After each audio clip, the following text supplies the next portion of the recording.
প্রবাসে ঘুম কেন আসে না? 5টি লুকানো কারণ জেনে নিন আজই।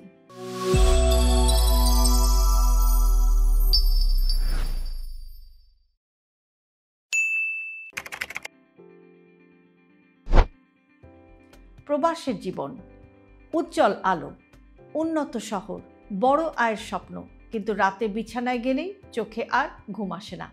হাজারো চিন্তা, স্ট্রেস, শরীরের ওপরে চাপ, মনের ওপরে চাপ, সব মিলিয়ে অনেক প্রবাসী ইনসোমনিয়া অথবা লাইট স্লিপিং বা হালকা ঘুম এবং রাতে বারবার ঘুম ভেঙে যাওয়ার মতো সমস্যায় ভুগে থাকেন। আপনি যদি বিদেশে থাকেন এবং ঠিকমতো আপনার ঘুম না হয়, তাহলে এগুলো কিন্তু একেবারেই স্বাভাবিক কারণ। চলুন আজকের ভিডিওতে আমরা একটু জানার চেষ্টা করি যে প্রবাসে থেকে আপনার ঘুম না হওয়ার 5টি বড় কারণ এবং এর পেছনে বৈজ্ঞানিক ব্যাখ্যাটাই বা কী। Jet lag plus biological clock নষ্ট হয়ে যাওয়া। প্রবাস জীবনের শুরুতে অনেকেই সময়ের পার্থক্যের সাথে ঠিকমতো খাপ খাওয়াতে পারেন না। দুবাই, মালয়েশিয়া, ইউরোপ, আমেরিকা প্রতিটি দেশেরই কিন্তু টাইম জোন আলাদা। শরীরের নিজস্ব একটি বায়োলজিক্যাল ক্লক আছে, সেটা কিন্তু টাইম জোন বদল হয়ে গেলে তার সাথে আর অ্যাডজাস্ট করতে পারে না, তালগোল পাকিয়ে ফেলে, আর সে কারণেই ঘুম আসে না বা বারবার ঘুম ভেঙে যায় এবং সারাদিন ক্লান্ত লাগে। মজার ব্যাপার হচ্ছে যে মাত্র 6 থেকে 8 ঘন্টার টাইম ডিফারেন্সেই মানুষের ঘুমকে কিন্তু পুরোপুরি অস্থির করে দিতে পারে। কাজের চাপ প্লাস নতুন পরিবেশের মানসিক স্ট্রেস। প্রবাসে সবচেয়ে বড় যে বিষয়টা হচ্ছে সেটা হলো যে চাপ। দীর্ঘ সময় ধরে কাজ করা, নতুন ভাষা, নতুন মানুষ, কাজ হারানোর ভয় অর্থাৎ জব ইনসিকিউরিটি, দেশে টাকা পাঠানোর চিন্তা, ভিসা অথবা পেপারসের ঝামেলা, এই সব কিছু মিলে শরীরের স্ট্রেস হরমোন কর্টিসল বেড়ে যায়। আর কর্টিসল যখন বেশি থাকে তখন কিন্তু আপনার শরীর সারাক্ষণ জেগে থাকার একটা নির্দেশ পায়। আর এ কারণেই অনেক প্রবাসী রাতে বিছানায় গেলেও মাথা কিন্তু অটো চালু হয়ে থাকে। ভিটামিন ডি এর ঘাটতি প্লাস রোদ কম পাওয়া। অনেক প্রবাসী দিনে রোদ প্রায় দেখেন না বললেই চলে। Office, restaurant, factory, super shop সবই কিন্তু ঘরের মধ্যে। রোদ না পেলে ভিটামিন ডি কমে যায়, আর ভিটামিন ডি এর ঘাটতি সরাসরি ঘুমের গুণগত মানকে কমিয়ে দেয়।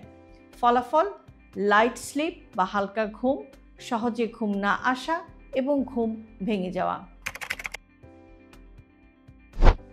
রাতের ভুল খাবারের অভ্যাস প্লাস রাতে কফি, চা এগুলো খাওয়ার অভ্যাস।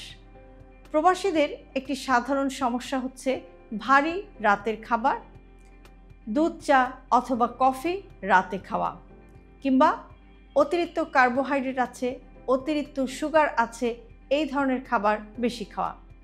এসব খাবার শরীরে এনার্জি লেভেল বাড়িয়ে দেয়, ইনসুলিন বাড়িয়ে দেয়, ফলে শরীর কিন্তু অনেক বেশি সময় জেগে থাকে। বিশেষ করে মশলাদার খাবার, তেল চর্বি আছে এরকম খাবার, লেট নাইট ফাস্ট ফুড, এগুলো সবই কিন্তু হচ্ছে ঘুমের শত্রু। একাকিত্ব, হোমসিকনেস এবং মেন্টাল বার্নআউট। পরিবার থেকে দূরে থাকা মানে মনের একটা অংশ সারাক্ষণ অস্থির থাকে। বেশিরভাগ প্রবাসী বলেন রাতে চাপটা বেশি লাগে আর তখনই ঘুম আসে না, কারণ রাতেই মস্তিষ্ক চিন্তা করে পরিবার, সন্তান, ভবিষ্যৎ, আর্থিক চাপ, নিজের অবস্থান সব কিছু নিয়ে। লোনলিনেস শরীরে কর্টিসল বাড়ায়, যার ফলে ঘুম কম হয়, পরদিন আরও বেশি স্ট্রেস লাগে, সব কিছু মিলিয়ে একটা দুষ্ট চক্র তৈরি হয়। প্রবাসে ঘুম কম হওয়াটা খুবই স্বাভাবিক ব্যাপার, দোষ আপনার না। পরিবেশ, কাজ, মানসিক চাপ, লাইফস্টাইল সব কিছু মিলিয়ে এটা তৈরি হয়। প্রবাস জীবনে আপনার মূল সম্পদ হচ্ছে আপনার শরীর। কাজের শরীরটাকে যদি আপনি সুস্থ রাখতে চান তাহলে কিন্তু ঘুমের প্রতি আপনাকে যত্নবান হতে হবে। আপনাকে একটা স্লিপ হাইজিন মেনটেন করতে হবে, অর্থাৎ প্রতি রাতে একই টাইমে ঘুমাতে যেতে হবে এবং প্রতিদিন সকালে একই টাইমে ঘুম থেকে উঠতে হবে। এমনকি ছুটির দিনেও এই রুটিনটা আপনাকে মেনটেন করতে হবে। রাতের ঘুমটা যেন 7 থেকে 8 ঘন্টা ঘুমানো যায় সেই চেষ্টা আপনাকে করতে হবে। রাতের খাবার বা ডিনারটা একটু হালকা রাখতে হবে এবং ঘুমাতে যাওয়ার 3-4 ঘন্টা আগেই আপনাকে ডিনারের কাজটা সেরে ফেলতে হবে। ঘুমাতে যাওয়ার অন্তত আধা ঘন্টা থেকে 1 ঘন্টা আগে আপনাকে সব স্ক্রিন থেকে দূরে চলে যেতে হবে।